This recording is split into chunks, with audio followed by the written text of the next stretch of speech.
Այսօր կխոսենք մի անհավանական, բայց միանգամայն իրական պատմության մասին։ Սա Լեգոյի հիմնադիր Օլե Քիրք Քրիստիանսենի պատմությունն է, մի մարդու, ով իր անսասան հավատքի շնորհիվ ահավոր ողբերգությունը վերածեց համաշխարհային ժառանգության։ Սա մի պատմություն է այն մասին, թե ինչպես է Աստված գործում մարդու կյանքում հենց դժվարությունների, որոշումների ու հավատքի միջոցով։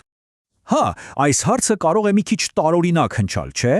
բայց գիտեք, հենց այս հակասության մեջ է թաքնված այս ամբողջ պատմության խորհուրդը։ Սա մի զարմանալի ճանապարհորդություն է աղետից դեպի հաղթանակ։ Մի հաղթանակ, որը հնարավոր դարձավ միմիայն Աստծո միջամտությամբ։ Դե ինչ, եկեք միասին խորանանք այս պատմության մեջ։ Ուրեմն պատկերացրեք 1924 թվականն է։ Օլե Քիրքի արհեստանոցն ու տունը ուղղակի մոխրի են վերածվում։ Իսկ ամենաօղբերգականը այն էր, որ հրդեհը պատահաբար բռնկվել էր իր իսկ երկու փոքրիկ տղաների պատճառով, խաղում էին փայտի տաշեղներով։ Նրա տարիների աշխատանքի պտուղը ոչնչացավ հենց իր աչքի առաջ։ Բայց սա նրա փորձությունների շղթայի միայն առաջին օղակն էր։ Ցավոք, այս սարսափելի կորուստը միայն սկիզբն էր։ Օլե Քիրքի կյանքը կարծես վերածվեց անողոք մարտահրավերների մի ամբողջ շարանի։ Իսկապես, սա մի պատմություն է, որտեղ ամեն մի դժվարություն, ամեն մի կորուստ դառնում էր հավատքի ամրության մի նոր ստուգում։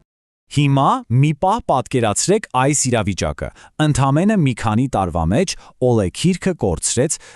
գրեթե ամեն ինչ՝ տունը, բիզնեսը, ամբողջ եկամուտը ու իր սիրելի կնոջը։ Նա մնաց մենակ 4 տղաների հետ, այն էլ համաշխարհային տնտեսական ճգնաժամի ամենաթեժ կիզակետում։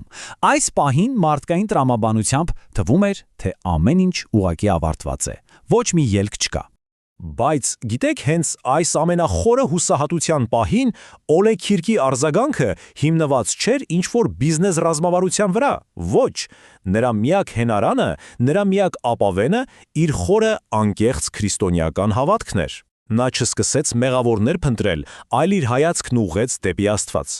Սա ասում է իր որդին, մի մարդ, ով իր սեփական աչքով է տեսել հոր ուժը։ Սա իսկապես ցույց է տալիս, որ Օլե Քիրքի հավատքը պարզապես մի վերացական գաղափար չէ, այն մի իրական շոշափելի ուժ էր, որը պահում էր նրան ու իր ընտանիքին ամենածանր պահերին։ Հենց այդ հավատքն էր նրան խիզախություն տալիս, երբ մարդկային տրամաբանությամբ ամեն ինչ վաղուց կորած էր թվում։ Եվ սա պարզապես խոսքեր չէին, նրա հավատքը կյանքի անբաժանելի մասն էր և իր համայնքի։ Պատկերացրեք, ամեն առավոտ գործարանում աշխատանքը սկսվում էր ընդհանուր աղոթքով, սա ընկերության մշակույթի հիմքն էր, դրա սիրտը։ Նա իր հաջողություններն ու դժվարությունները երբեք չէր առանձնացնում իր հավատքից, ամեն ինչ կապված էր։ Եվ ահա, գալիս է մի պահ։ Մեծ ճգնաժամի ամենամութ օրերին, երբ ոչ մի պատվեր չկար, և հույսն արդեն կարծես սպառվում էր, Օլե Քիրքը մի որոշում է կայացնում, մի որոշում, որը փոխելու էր ամեն ինչ։ Նա սկսում է փայտե խաղալիքներ պատրաստել։ Ու սա ամենակարևորն է։ Նրա համար փայտե խաղալիքներ պատրաստելը հուսահատ քայլ չէր գոյատևելու համար։ Բոլորովին։ Նրա համար այս նոր ուղղությունը Աստծո կողմից տրված պատասխան էր։ Մի իսկական պարգև ու նոր հնարավորություն։ Հենց այն պահին, երբ բոլոր մյուս դռները թվում էր փակվել էին ընդմիշտ։ Եվ ահա նրա որոշման շոշափելի արդյունքները։ Այս պարզ, սիրով պատրաստված փայտե խաղալիքները հենց սրանք դարձան ապագա հսկա կայսրության հիմնաքարերը, այսքան համեստ սկիզբը ցույց է տալիս մի շատ կարևոր բան, թե ինչպես Աստծո առաջնորդությամբ ամենափոքր գործն անգամ կարող է վերածվել մի մեծ, աննկարագրելի օրհնության։ Գիտեք, Օլե Քիրքի հավատքը ուղղակիորեն վերածվեց որակի նկատմամբ անզիջում պարտավորության։ Սա դարձավ սկզբունք, որը պետք է սահմաներ Լեգո ապրանքանիշի ողջ էությունը։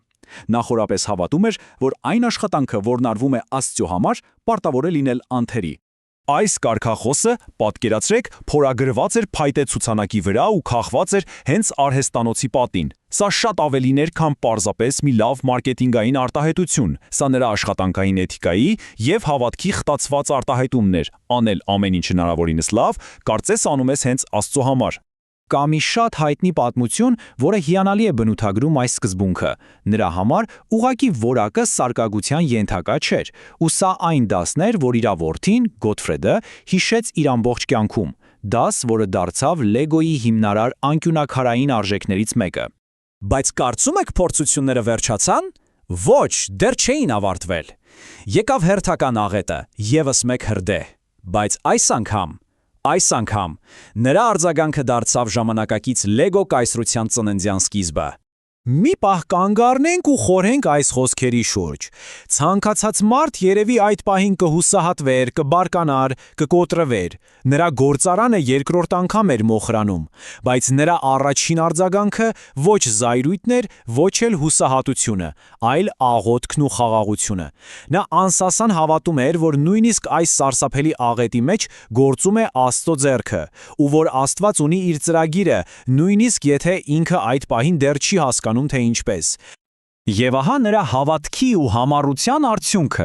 Բանկի եւ իրեն հավատացող աշխատակիցների աջակցությամբ նա ոչ թե պարզապես վերականգնեց գործարանը, այլ կառուցեց ավելի մեծը։ Սա այնքան հստակ է ցույց տալիս, որ երբ մարդն իսկապես վստահում է Աստծուն, փորձությունները դառնում են ոչ թե ավարտ, այլ աճի ու ընդլայնման հնարավորություն։ Հենց հրդեհից հետո կառուցված նոր գործարանն էր, որ նրան հնարավորություն տվեց ներդրում անել բոլորովին նոր տեխնոլոգիաների մեջ։ Նա գնեց Դանիայում առաջին պլաստմասսա ձուլող մեքենան ու սկսեց արտադրել այս պլաստիկահյուսները։ Սա մի տեխնոլոգիական թռիչք էր, որը պարզապես փոխեց ամեն ինչ։ Եվ ահա, հավատքի պտուղները։ Պարզապես նայեք այս թվերին։ Տարեկան ավելի քան 9 միլիարդ դոլարի եկամուտ։ 400 միլիարդից ավելի արտադրված խորենարդիկներ, Legoland զբոսայգիներ ամբողջ աշխարհում։ Այս թվերը տեսանելիորեն ցույց են տալիս այն հսկայական ընկերության մասշտաբը, որը ծնվեց փայտի տաշեղներից ու մոխրիներից։ Սա այն օրհնությունն է, որը հետևեց հավատքի, համառության ու Աստծուն միջև վերջ վստահելու տարիներին։ Եվ գուցե ամենակարևորը, մինչև այսօր ընկերությունը պահպանել է իր ընտանեկան ժառանգությունը։ Այն երբեք չի վաճառվել կամ դարձել հանրային։ Այն սկզբնական արժեքներն ու հավատքի վրա հիմնված սկզբունքները փոխանցվել են սերնդեսերունդ, մինչև մեր օրերը։ Օլե Քիրք Քրիստիանսենի պատմությունը իհարկե մեզ ստիպում է մտածել։ Նա չգիտեր, թե Աստված կոնկրետ ինչպես է օգտագործելու իր դժվարությունները բարի նպատակով, բայց նա հավատում էր։ Նրա հավատքը դրսևորվեց ոչ թե տառապանքի բացակայությամբ, այլ հենց տառապանքի միջով անցնող համառությամբ։ Եվ այսօր, երբ դուք կանգնած եք ձեր սեփական մարտահրավերների առաջ, արժե հարցնել. ինչ հիմքի վրա եք դուք կառուցում ձեր ապագան։